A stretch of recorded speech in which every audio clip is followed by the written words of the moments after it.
ఈ రోజు అమరావతి ప్రజల డబ్బు. ప్రజలు ఒక అమరావతిని కట్టుకోవడానికి స్వచ్ఛందంగా ముందుకు వచ్చి ఇచ్చారు. ఎక్కడైనా చరిత్రలో ఉందా? ఒక క్యాపిటల్ సిటీ కట్టుకుంటామంటే ప్రజలు ముందుకు వచ్చి 33,000 ఎకరాలు ఇచ్చారు అంటే అది ఒక ప్రభుత్వం పైన కాదు. కూడా విమర్శ ఉన్నారు సార్, మరి ఇంకా మొత్తం నిధులు అందలేదు, మాకు రిహాబిలిటేషన్ ఇంకా పూర్తిగా అందలేదు కూడా కొంత ఉంది. మరి అంటే ఉంది అంటే అక్కడ పూర్తి పరిపాలన మా చేతిలో లేదు కదా. మాకు ఇచ్చిన సమయం ఎంత? 60 నెలలు. 60 నెలల్లో ఒక 15 నెలలు మేము హైదరాబాద్ లోనే సెటిల్ అవ్వడానికి సరిపోయింది.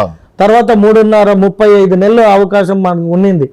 35 నెలల్లో చంద్రబాబు నాయుడు గారు చేసిన రోడ్లు, ఆ తాత్కాలిక భవనాలు, ఆడ అన్కంప్లీటెడ్ గా ఉండే వాటిని మీరు పోయి ఎస్టిమేట్ వేస్తే ఈజ్ ద బెస్ట్ నెంబర్ 1 ముఖ్యమంత్రి ఇన్ ఇండియా అని చెప్తారు. ఎందుకంటే అతని ఆలోచన శక్తినండి, దాన్ని ఎవరు క్యాలిక్యులేట్ చేయలేదు. అది ఇంప్లిమెంట్ చేస్తే బాగుండేది అంటారు మీరు ఇప్పుడు? కంటిన్యూ చేసి ఉండాలి.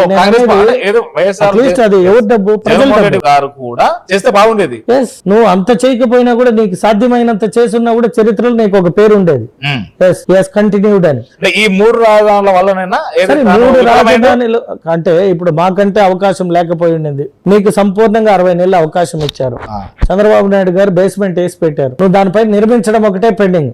బేస్మెంట్ వేయడానికి ఎన్ని కష్టాలు పడ్డారు, ఏమేం జరిగింది అనేది అన్ని రా ఫోటో వీడియోస్ ఉన్నాయి మన సమయంలో. ఈ రోజు తిరిగి మళ్ళీ దాన్ని నిర్మించాలంటే జనాలు ఎంత అనుమానాలంటే, అంటే రేపు మళ్ళీ ఎప్పుడైనా ఫ్యూచర్ లో వేరే పార్టీలు వస్తే ఇక్కడ ఏమైతుందో ఏమో అనే భయం నుండి అమరావతి ఇప్పుడిప్పుడే కోలుకొని మళ్ళీ చంద్రబాబు నాయుడు గారి పై నమ్మకంతో అనేక సంస్థలు వ్యవస్థలు వస్తున్నాయి. ఖచ్చితంగా అమరావతి చరిత్రలో మిగిలిపోయే ఒక రాజధాని అవుతుంది అనే దీంట్లో ఎటువంటి